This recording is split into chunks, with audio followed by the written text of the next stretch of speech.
भिंडी ये एक ऐसी सब्जी है, इसे आप इसके सीजन में चाहे जितना खा लें कभी मन नहीं भरता।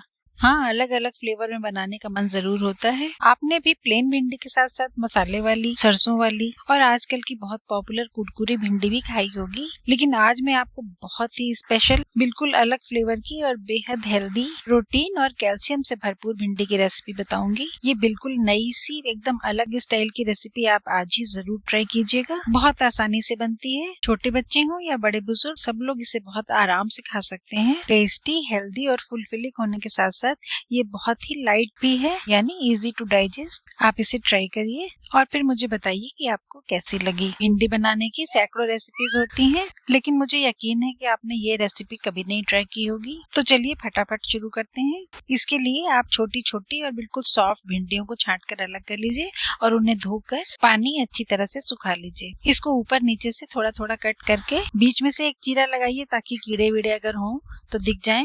और फिर इसे लगभग छोटी वाली उंगली के साइज के बराबर बराबर टुकड़ों में काट लीजिए।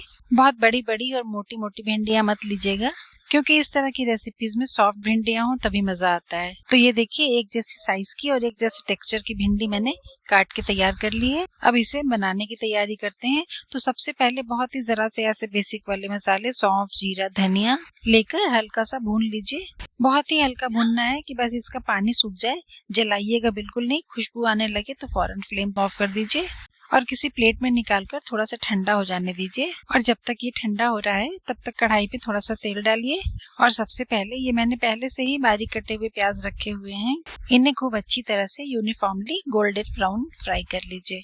यहाँ मैं आपको प्याज फ्राई करने की एक टिप बताती हूँ। आपने कई बार देखा होगा कि प्याज फ्राई करिए तो कुछ प्याज जल जाते हैं, कुछ कच्चे कच्चे से रह जाते हैं। तो इसका ध्यान आपको भूनते टाइम नहीं बल्कि काटते टाइम रखना होगा। प्याज बिल्कुल बराबर से काटिए और गोलाई में काटिए। मैंने भी ये प्याज गोल गोल ही काटे थे और बाद में बीच से कट कर दिया तो फिर ये लंबे लंबे हो गए। और आप देख ही रहे हैं कि कितनी यूनिफॉर्मली फ्राई हुए हैं। ये भुना हुआ मसाला भी अब ठंडा हो गया है, तो इसे हम थोड़े से रोस्टेड चने के साथ पीसेंगे। ये मार्केट से मैंने रोस्टेड चने लेके छिलका इसका घर में ही उतार लिया है। वैसे छिलके उतारे हुए चने भी मिलते हैं, लेकिन छिलका उतारने के लिए उनको पता नहीं कैसे ट्रीट किया जाता है, उनका टेस्ट बहुत अच्छा नहीं होता है। तो इसलिए आप भी रोस्टेड चने छिलके वाले ही लिया करिए। घर में ही छिलका उतार लीजिए और थोड़े बहुत रह भी जाएं तो कोई दिक्कत की बात नहीं है। तो देखिए, ये भुने हुए मसाले और रोस्टेड चने एक साथ पीसकर कितनी अच्छी तरह से बिल्कुल बारीक पाउडर तैयार हो गया है। अभी हमें इसमें थोड़ी सी चीजें और मिलानी है। तो सबसे पहले इसमें मिर्च डालिए। मेरे घर में लाल मिर्चें नहीं खाई जाती हैं, तो इसलिए मैं यहाँ हरी मिर्च डाल रही हूँ। वैसे आपको पसंद हो अगर तो आप यहाँ पर सूखी हुई लाल मिर्चें डालिए। और ये करीब 100 ग्राम पनीर है, इसे भी छोटे टुकड़ों में काटकर इसी जार में डाल दीजिए। थोड़ा सा नमक डालिए और चने वने पड़े हैं तो थोड़ी सी हींग भी डाल दीजिए। यहाँ पर मुझे हल्दी भी डालनी थी जो मैं भूल गई, आप डाल लीजिएगा। और इन सारी चीजों को अच्छी तरह से ग्राइंड कर लीजिए। देखिए, पनीर भी और मिर्चें भी कितनी अच्छी तरह ग्राइंड होकर सब चीजों में मिल गई। इसीलिए मैंने पहले ही मसालों को और चनों को बारीक पीस लिया था, वरना अगर सब चीजें साथ में डालते तो ये बारीक ना हो पाता। अब इस तैयार मसाले को किसी बड़ी सी थाली में पलट लीजिए। इसमें थोड़ा सा मंगरेल, जिसे हम लोग कलौंजी भी कहते हैं, और थोड़ी सी अजवाइन, ये दोनों चीजें भी मिलाकर अच्छी तरह से मिक्स कर लीजिए। और हाँ, नींबू का रस भी डालना है। तो ये जो अजवाइन, मंगरेल और नींबू का रस हमने डाला है, इससे टेस्ट तो इसका बहुत जबरदस्त इनहेंस हो ही जाएगा। साथ ही भिंडी, चने और पनीर, इन चीजों में जो एक ब्लोटिंग का असर होता है ना, वो भी खत्म हो जाएगा। तो ये सब्जी जब बन जाएगी तो इतनी टेस्टी लगेगी कि अगर आपने थोड़ी ज्यादा भी खा ली तो हैवी नहीं फील होगा। तो बस इसी बात पर थोड़ा सा हाथ रोककर वीडियो को लाइक भी कर दीजिए। और ये जो चीरा लगाई हुई कटी हुई भिंडियां हैं, इसको हाथ से हल्का हल्का सा खोलिए और ये तैयार मसाला इसमें जितना हो सके उतना भरते जाइए। भिंडी के अंदर बहुत जगह तो होती नहीं है, लेकिन इसमें ये मसाला भरने में बिल्कुल भी प्रॉब्लम नहीं आती। आप खुद देखेंगे, अच्छा खासा मसाला एक भिंडी के अंदर समा जाता है। अब आप यहाँ पर वीडियो छोड़ मत दीजिएगा कि हाँ भाई, भिंडी में मसाला तो भर लिया, इसे फ्राई ही तो करना है। तो ऐसा नहीं है। मैं आपको ये भरी हुई भिंडी तेल में डालकर फ्राई करने की ऐसी ट्रिक बताऊंगी कि भिंडी टूटेगी भी नहीं और आपने इसमें जो मसाला भरा है वो बिल्कुल भी बाहर नहीं आएगा। अगर आप मेरे रेगुलर व्यूअर हैं तो आपको पता ही होगा कि मेरे हर वीडियो में ऐसे ही छोटे छोटे लेकिन बहुत यूजफुल हैक्स मिलते हैं। तो मेरा चैनल तो अभी तक आप सब्सक्राइब कर ही चुके होंगे, नहीं किया है तो अब कर लीजिए, क्या ही बुरा है।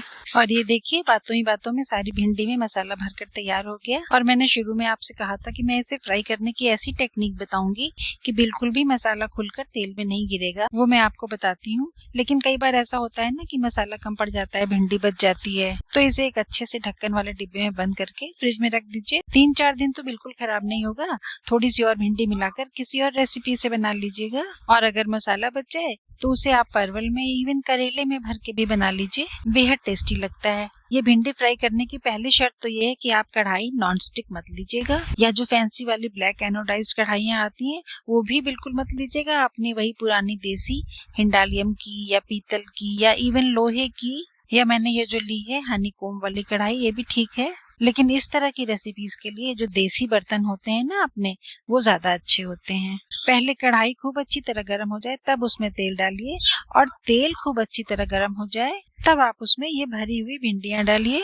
अच्छा, भिंडियां सही वर्ड है या नहीं मैंने बोल तो दिया, लेकिन मुझे डाउट लग रहा है कि भिंडियां कहना चाहिए या नहीं कहना चाहिए। आपको अगर ठीक से पता हो तो मुझे बताइएगा। और भिंडी को तेल में डालने के बाद से 1-2 बार उलट पुलट कर लीजिए।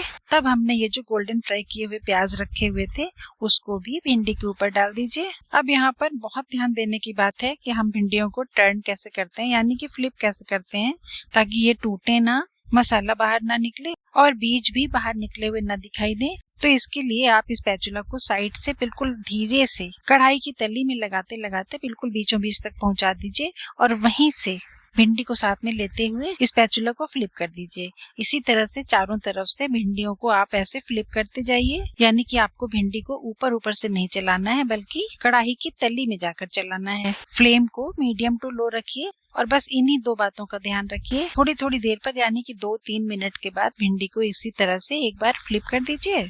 ढकने की जरूरत बिल्कुल नहीं है, क्योंकि आपने जो भिंडी ली है वो बेहद सॉफ्ट छोटी छोटी वाली ली है ना, तो ये बिना ढके हुए भी इसी तरह से फ्लिप करते करते ही गल जाएंगी। और करीब 10-12 मिनट के अंदर ही आपकी ये बिल्कुल ही स्पेशल वाली एकदम नए टेस्ट की भिंडी की सब्जी बनकर तैयार हो जाएगी। फ्लेम को ऑफ कर दीजिए, इसके ऊपर से ताजी कटी हुई हरी धनिया छिड़किए। इसे आप लंच में या डिनर में मेन कोर्स या साइड डिश की तरह कैसे भी खाइए, रोटी पराठे के साथ खाइए, आपने सोचा भी नहीं होगा ये इतनी टेस्टी लगती हैं। तो आज ही ये रेसिपी ट्राई कीजिए। हम जल्दी ही फिर मिलते हैं। Bye, take care.